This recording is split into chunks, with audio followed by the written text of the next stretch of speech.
पेट पूजा करने वाले हैं, ये हमारा बहुत आदर करने वाले हैं, ये हमारे लिए बहुत है, ये है, ऐसा करके उन्हीं के अंदर संत लोग भी जो है नियंत्रित रहने लग गए और अन्न आदि के निमित्त से शिष्यों को लोलुप होकर के बांधने लग गए। हमारी कथा सुनो, हमारी यही रहो, और जगह मत जाओ, तुम्हारा और जगह जाने में कल्याण नहीं होगा। ऐसे ऐसे जो है पाखंड की बातें लोग करते रहेंगे और ज्यादा कलयुग बढ़ेगा, तब ये जो है ब्राह्मणों के अंदर ये सब प्रकार के खान पान व्यवहार सब दूषण आ जाएंगे। ऐसे समय में महाराज हम उद्धार की बात सोचे, कल्याण की बात सोचे, अंतःकरण की निर्मलता की बात सोचे, तो कैसे बात होगी, कैसे भगवान की तरफ चल सकते हैं? इस विषय में आप हमको जरा मार्गदर्शन करें। वातावरण तो हमारे पास ऐसा है और कल्याण करने की हमारी रुचि है, क्या करें? सूत जी महाराज कहते हैं कि देखो बात आपकी बिल्कुल ठीक है, समय तो भाई दिन प्रतिदिन गिरता चला जा रहा है। जितना तुमने प्रश्न किया है उससे भी भयंकर समय गिरता आएगा, लेकिन एक बहुत सुंदर हम तुमको बीच में से युक्ति बता देते हैं। जैसे भाई चारों तरफ आग लगी हुई हो और कोई एक गली ऐसी हो जिसमें से भाग जाओ, उस आग से बच जाओगे। एक पतली सी संकड़ी सी गली है, उस गली में से निकल जाओगे तो निहाल हो जाओगे। बताओ महाराज वो कौन सी गली है? कि देखे वो मैं क्या बताऊं, वो तो भाई नारद जी ने एक बार सनकादि ऋषियों को बताया था। नारद जी ने सनकादिकों से कहा था कि हे सनकादिकों, घबराओ मत, कितना ही भयंकर कलयुग आ जाए, लोगों के आचरण आपात मस्तक सब लोगों के आचरण बिगड़ जाए और बड़े से बड़े साधु से लेकर के छोटे से छोटे सामान्य व्यक्ति तक समाज में उथल पुथल हो जाए, तो भी घबराना नहीं। एक अपने पास में परम आधार है, उसको पकड़ लो उसको, तब फिर कोई झंझावात में तूफान में डरने की जरूरत नहीं है। वो क्या है? वो वाल्मीकि रामायण जो आदि काव्य है, महाकाव्य है। इसकी कथा सुन लो। ये रामचंद्र जी की कथा को बताने वाला है और क्या बतावे? अपूर्वम पुण्य फलदम, जिसके विषय में आदमी सोच नहीं सकता, इतना ज्यादा ये लाभ देने वाला वाल्मीकि रामायण है। ये बड़ा दिव्य आर्ष ग्रंथ, आर्ष माने एक ऋषि के द्वारा निकला हुआ शब्द है। आर्ष बड़ा पवित्र है और संसार के हित करने में ये सबसे बड़ा काम आने वाला रामायण काव्य है।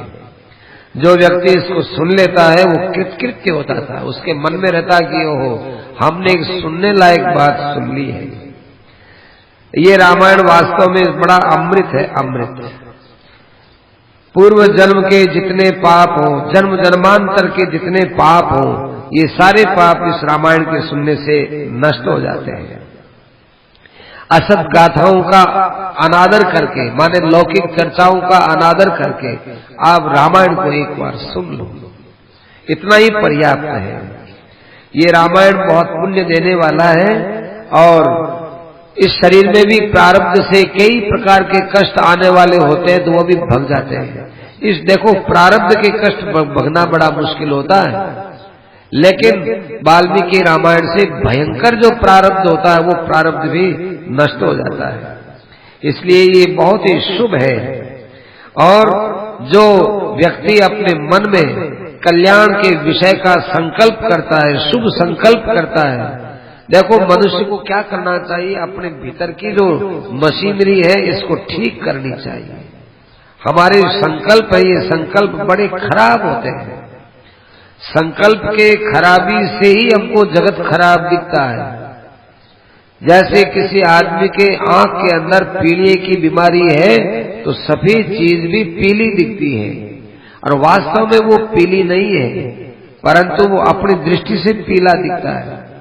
किसी भी आदमी में कोई दोष दिखता है, कमी दिखती है, तो भाई वो दोष और कमी पहले वो अपने में है, हमारे विचारों में आकर के, और फिर वो दूसरे में दिखती है। बात ये है।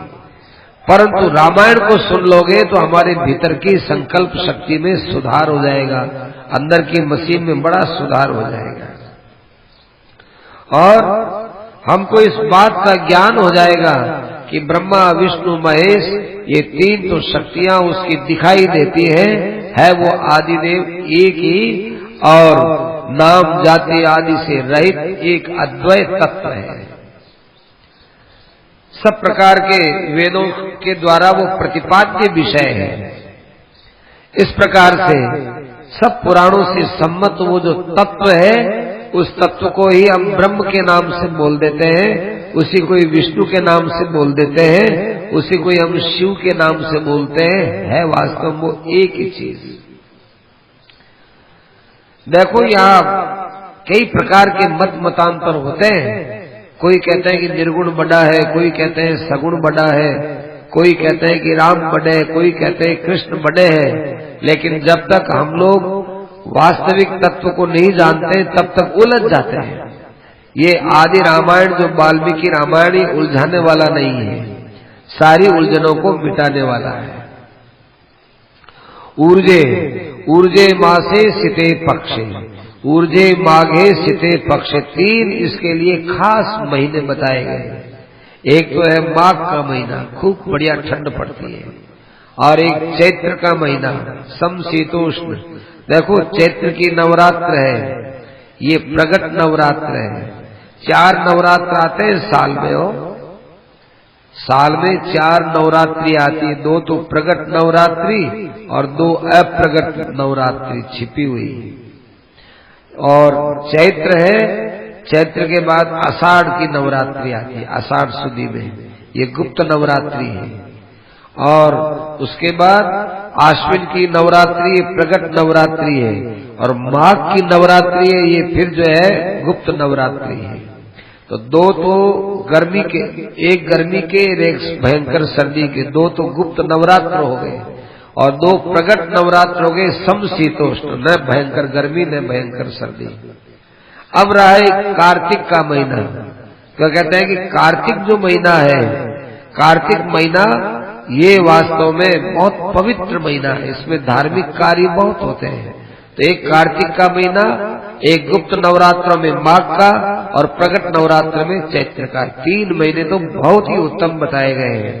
परंतु इसका अर्थ ये नहीं है कि कोई और समय में इसका श्रवण करना कोई निषेध होता हो, ये बात नहीं है। सब समय में इसका श्रवण किया जा सकता है। 3 जो है ये बहुत ही उत्तम माने गए हैं। जिनको कोई लौकिक अनुष्ठान करना हो उनके लिए तो ये बात 3 ये बताए गए, 3 महीने बताए गए। जो व्यक्ति रामायण की कथा सुनता है, वो व्यक्ति ये वाल्मीकि रामायण की कथा सुनता है, वो व्यक्ति स्वयं तीर्थ स्वरूप हो जाता है। जिस घर में रामायण होती है वो घर तीर्थ हो जाता है, इतना ये पवित्र है। दुर्लभ ये रामायण, दुर्लभ ही वो कथा लोगी। यहां भी लिख दिया कि बड़ी दुर्लभ है वाल्मीकि रामायण, है बड़ी दुर्लभ, लेकिन कोई बड़ा भारी पुण्य उदित होता है तब ये वाल्मीकि रामायण सुनने को मिलती है। कितने पुण्यों का कि जन्म कोटि समुत्थेन पुण्य नहीं वो तो लभ्यते, करोड़ों जन्मों का पुण्य इकट्ठा होता है तब ये वाल्मीकि रामायण सुनने को मिलती है। देखो इसमें यह भी लिखा है कि इसमें लिखी हुई बात कोई झूठी नहीं है, ऐसा भी लिखा हुआ है। इसका अर्थ ये नहीं मानना कि भाई कोई अपने लोगों को फुसलाने के लिए बात कह दी हो। ऋषि मुनियों को क्या मतलब है भाई अपने लोगों को फुसलाने के लिए, चाहे जैसी बात लिखते हैं वो सही सही बात लिखते हैं। कहते हैं कि देखो एक सौदास नाम का ब्राह्मण था, उसको गौतम ऋषि का शाप लग गया, वाल्मीकि रामायण से वो मुक्त हो गया। तो सनकादिकों ने पूछा नारद जी से, और नारद जी से पूछने से पहले सनकादि ऋषियों ने सूत जी से पूछा। शौनकादि ऋषि और एक सनकादि ऋषि, 2 मानना हो। एक तो है सनकादि ऋषि, एक है शौनकादि ऋषि। ये शौनकादि ऋषि तो वो है जो पुराण सुनते रहते हैं सूत जी से, और सनकादि ऋषि वो 4 ऋषि हैं जो ब्रह्मा जी के बेटा है।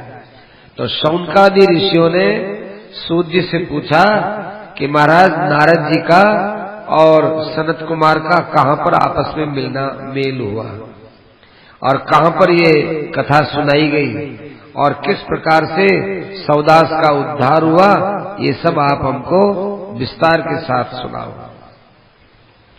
सूत जी महाराज कहने लगे कि देखो ये तो तुम जानते ही हो कि सनकादि ऋषि है, ये ब्रह्मा जी के बेटा हैं, बड़े निर्विकार हैं। वे 5 वर्ष की आयु में रहते हैं हरदम। क्यों कि 5 वर्ष का बच्चा निर्विकार होता है। उस बच्चे को जो क्रोध आता है ना, वो क्रोध भी बड़ा अच्छा लगता है। छोटा सा बच्चा है वो, क्योंकि उसके क्रोध के अंदर द्वेष नहीं है, तो द्वेष नहीं होने से उसका क्रोध अच्छा लगता है। और वो छोटा बच्चा कहीं स्नेह करता है, प्रेम करता है, तो वो भी अच्छा लगता है, क्योंकि उसमें राग नहीं है। राग रहित प्रेम और द्वेष रहित क्रोध उसका बहुत अच्छा लगता है। कभी कभी छोटा सा बच्चा है वो बिना समझे भाई माँ का कपड़ा फाड़ने लग जाए और माँ की अंगुली खाने लग जाए, माँ को बहुत अच्छा लगता है कि देखो बच्चा क्या करता है, क्योंकि उसके मन में राग द्वेष तो है नहीं, बहुत ही अच्छा लगता है। तो ये सनकादि ये जो है भाई ब्रह्मा जी के बेटा, निर्मम निरंकार और सब ऊर्ध्व रेता, ये एक बार घूमते घूमते ब्रह्मा जी की सभा में चले गए। एकदा तो ब्रह्मण पुत्रा, ब्रह्मा जी की सभा में गए तो ब्रह्मा जी की सभा में जाकर के बैठ गए। और वहीं पर क्या हुआ कि गंगा जी भी वहीं चलती है ब्रह्मा जी के वहां से। देखो शुरू में गंगा जी ब्रह्मलोक में ही आई है। ब्रह्मलोक में आने के बाद उसके 4 विभाग हो गए। एक विभाग पूर्व की तरफ, एक विभाग पश्चिम की तरफ, एक दक्षिण की तरफ और एक उत्तर की तरफ। ब्रह्मा जी के आने के बाद ये 4 विभाग हुए हैं। तो ब्रह्मा जी के वहां पर वो जो गंगा नदी आई, उस ब्रह्मा जी के यहाँ पर उसका नाम सीता हुआ। उस गंगा का नाम हुआ सीता। अब वहां वो सीता के वहां पर स्नान करने गए, गंगा जी के वहां स्नान करने के लिए गए थे। तो वहां पर नारद बाबा पहले से ही वहां पर अकेले में बड़े आनंद के साथ भगवान का नाम ले रहे थे। क्या नाम ले रहे थे वो? राम राघव राम राघव राम राघव पाहि मां, कृष्ण केशव कृष्ण केशव कृष्ण केशव रक्ष मां।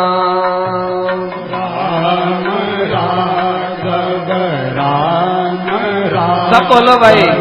राम राघव पाहि मां, कृष्ण केशव कृष्ण केशव कृष्ण केशव रक्ष मां।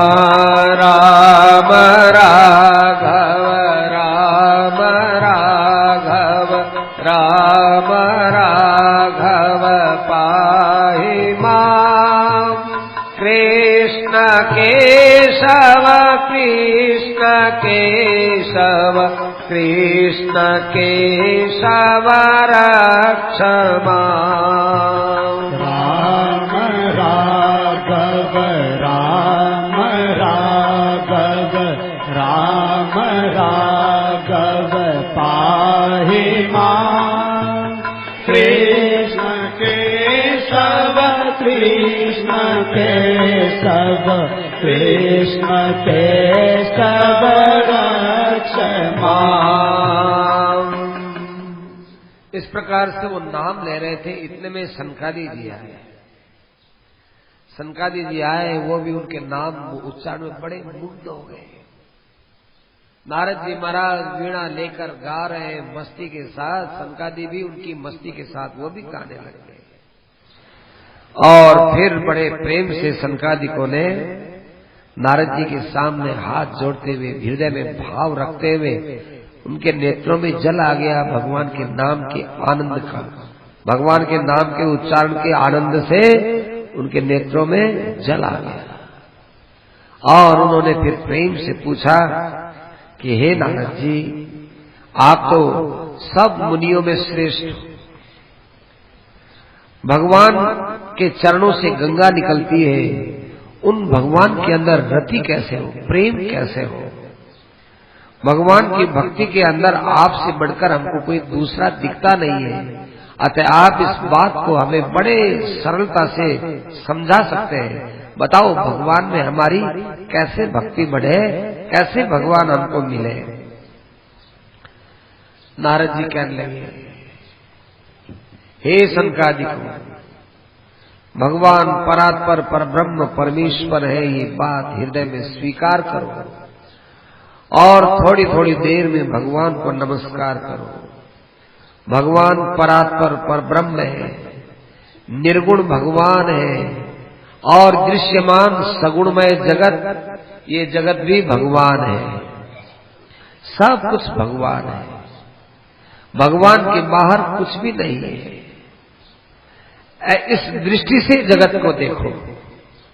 विद्या भगवान, अविद्या भगवान, ज्ञान भगवान, अज्ञान भी भगवान, रात भगवान, दिन भगवान,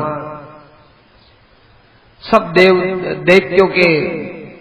दैत्यों का नाश करने वाले, देवताओं में हर्ष पैदा करने वाले भी भगवान ही है। देखो क्या बताए, आज तो बैठे बैठे मुझे कुछ बात याद आ गई। सनकादि ने कहा कि अच्छा क्या याद आ गई नारद जी, जरा सुनाओ, हमको भी सुनाओ। कि याद आ गई मुझे। क्या? मुझे याद आ गई कैसे रावण को मारा। कैसे रावण को मारा? हाँ। किसकी याद आई? अरे दशरथ के बेटा राम की याद आई। तो दशरथ के बेटा से आपको क्या मतलब?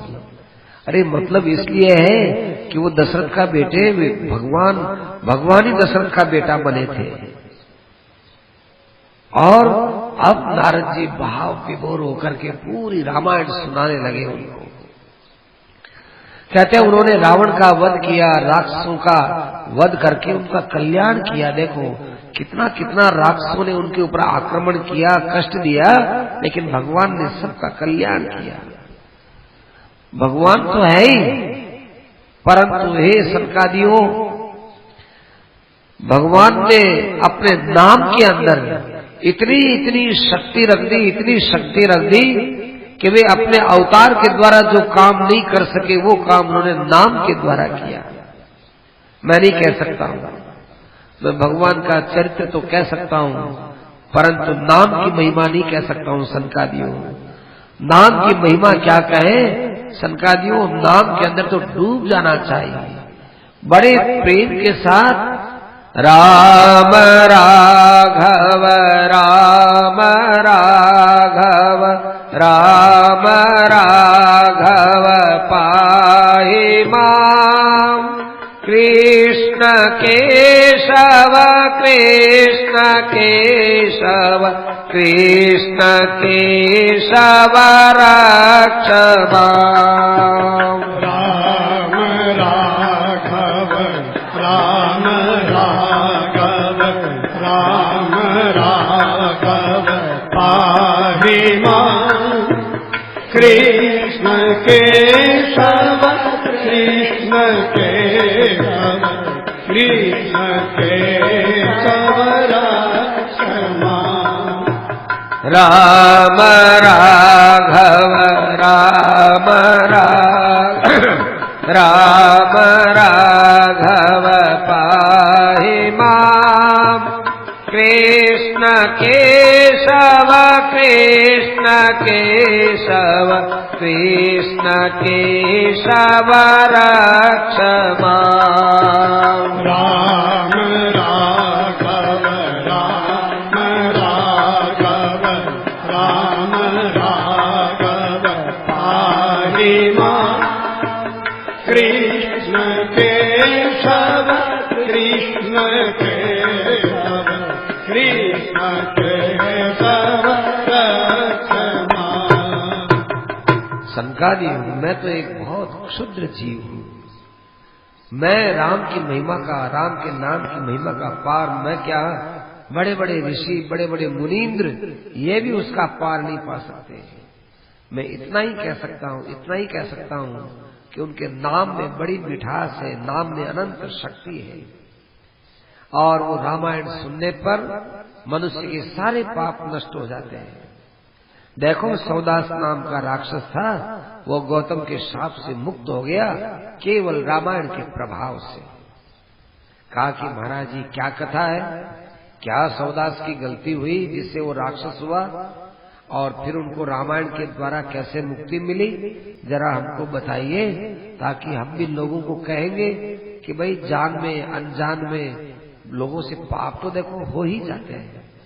पाप हो जाना एक अनजान पने में हो ही जाता है, परंतु उसकी निवृत्ति कर लेना ये बहुत जो है आवश्यक चीज है। पाप हो जाना कोई इतनी बुरी बात नहीं है, अज्ञानता से हो गया, लेकिन उस पाप को हरदम बनाए रखना, उसको धोना नहीं बुरी बात है। देखो, हम रास्ते चल रहे हैं, रास्ते चलते कोई कीचड़ हमारे कपड़े में लग गया। अब कीचड़ लग गया, लोगों ने कहा कीचड़ लग गया, हो भाई कीचड़ लग गया। अब वो कीचड़ लग गया तो वो लग गया, लेकिन उस कीचड़ को कपड़े में बनाए रखना, उस कीचड़ को धोना नहीं, ये तो भाई बड़ी भारी मूर्खता है। तो ये जीव जन्म जन्मांतर से संसार में लिपटता हुआ आया है, इसमें कई प्रकार के पाप पुण्य तो इसमें हो ही जाता है। ऐसे समय में उनसे प्रक्षालन, उन पापों से मुक्ति कैसे हो, इसके लिए आप कह रहे हैं कि रामायण सुनी थी सौदास ने, तो महाराज जी क्या कथा है जरा हमको बताइए। नारद जी कहने लगे कि देखो, रामायण की रचना तो वाल्मीकि जी ने की है, और सौदास नाम का एक बड़ा पवित्र ब्राह्मण था, बहुत अच्छा ब्राह्मण। उसके गुरु का नाम था गौतम, और उस गौतम के पास में बैठ करके खूब धर्मशास्त्र पढ़े, गंगा तट के ऊपर जाकर कई प्रकार के पुराणों का अध्ययन किया, और उन गुरुजी ने उसको अपने पुत्र के समान समझ करके उसको पढ़ाया लिखाया। देखो, एक तो शरीर का बेटा होता है और एक शब्द का बेटा होता है। तो संसार की सृष्टि में शब्द शरीर के बेटे की मुख्यता होती है, लेकिन सत्संग में अध्यात्म में शब्द पुत्र की महिमा होती है। ये शब्द पुत्र होता है, ये देव पुत्र से भी ज्यादा लाभकारी और श्रेष्ठ पुत्र होता है। तो उनको अपने पुत्र से भी ज्यादा प्रेम सौदास के ऊपर था। एक बार की बात है कि वह सौदास भगवान शंकर की पूजा कर रहा था। उस समय में यही गौतम गुरु वहां पर पहुंच गए। गुरु जी के आने पर वो खड़ा नहीं हुआ। भगवान शंकर को बुरा लगा। भगवान शंकर ने सोचा कि अरे, तुझे ये पूजा करने का और तुझे इतने धर्म कर्म में लगाने का काम तो गौतम ऋषि ने किया। मेरी तरफ लगाने की शिक्षा, मेरी तरफ लगने की शिक्षा इन्होंने दी, और तू गुरुजनों का ही निरादर करता है, तो मेरा क्या आदर करेगा भाई। कोई सोचता है कि मैं माँ बाप को कुछ नहीं मानता हूं, मैं तो भगवान को मानता हूं। भगवान कहते तू माँ बाप को नहीं मानता, मुझे क्या मानेगा। झूठी बात है। तो भाई भगवान को ये बात बुरी लगी कि गुरुजनों का अनादर करके तुम हमारी क्या भक्ति कर लोगे। गुरुजी ने उस समय में उनको नहीं, भगवान शंकर ने उसको शाप दे दिया, जाओ तुम ब्राह्मण होकर के गुरुजनों का आदर करना नहीं सीखते, जाओ तुम राक्षस हो जाओ। तो जब उसको राक्षस होने का शाप दिया तो गुरुजी के मन में बड़ी दया आई। गुरुजी ने भगवान शंकर से आंख बंद करके प्रार्थना करते हुए कहा कि महाराज क्षमा करो, क्षमा करो, हे भगवान शंकर जी आप क्षमा करो, ये सौदास का अपराध हो गया, क्षमा करो। तो कहा कि यदि क्षमा चाहते हो तुम अपने शिष्य के लिए, तो तुम कोई इसके प्रायश्चित का उपाय ढूंढ लो। तब गौतम ने अपने नेत्र बंद करके उपाय सोचा कि अरे, भगवान शंकर जिसको शाप देते हो, उस पाप को दूर करना ये कोई बहुत बड़े ग्रंथ की ताकत हो सकती है, और वो सबसे बड़ा ग्रंथ, सबसे पवित्र ग्रंथ ये वाल्मीकि रामायण है।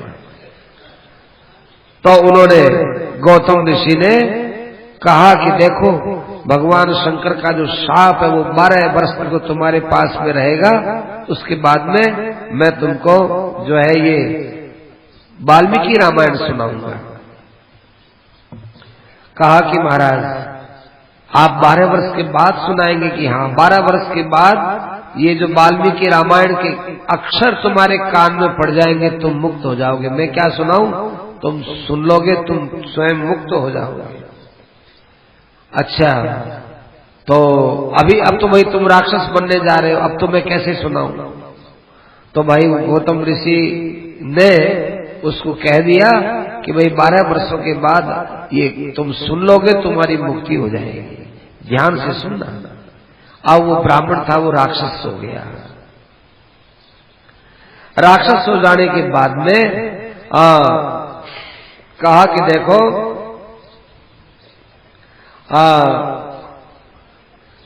तुमको जो है ये वाल्मीकि रामायण सुननी है, और ये बात तुम ध्यान में रखना कि कार्तिक के महीने में सुनोगे तो तुम्हारा ये पाप दूर हो जाएगा।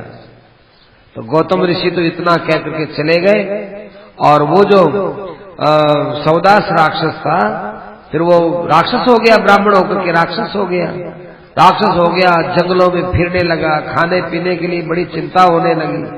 अब वहां कोई पशु मिले, पक्षी मिले, उसको खा जाए। अब राक्षस थोड़ी पाप पुण्य देखने चलता है, वो मनुष्यों को खा जाए, पशुओं को खा जाए, पक्षियों को खा जाए, और नहीं तो भी हड्डियां हैं, हड्डियों को तोड़ तोड़ करके उनको वो खा जाए। इस प्रकार से वो बहुत दूर दूर तक की पृथ्वी को पशु पक्षियों से खाली कर दी। ऐसा करते करते वो राक्षस बना बना एक बार नर्मदा नदी के किनारे चला गया, और वहां पर एक ब्राह्मण थे, गर्ग, उनका नाम था गर्ग, जिनको गर्गाचारी बोलते हैं, जो कृष्णावतार में हुए थे। कहते वो गर्गाचार्य जी मिले। गर्ग नाम तो बहुत ही पुराना है। तो वो गर्ग नाम का एक ब्राह्मण मिला, वो अपने कंधे पर गंगाजल लेके जा रहा था। सामने एक सौदास राक्षस आ गया। कौन हो तुम? हम कई दिनों से भूखे हैं। अच्छा है तुम पानी भी ले आए और तुम खुद भी आ गए, तुम्हारा घड़ा भी पी लेंगे और तुमको भी खा जाएगा। आज तो बहुत अच्छा मौका मिला। ऐसे करके वो करने लगा। तो भाई वो ब्राह्मण देखने लगा, रहे राक्षस तो हमको खा जाएगा। अब जो है राक्षस खा जाएगा, तो उन्होंने देखा कि क्या उपाय करें। तो उन्होंने एक ही उपाय किया। क्या? कंधे पर घड़ा लिया हुआ गंगा जल का, राक्षस दौड़े दौड़े ललकारता हुआ आ ही गया। बस आव देखा न ताव देखा। राम राघव राम राघव राम राघव पाहि माम, केशव कृष्ण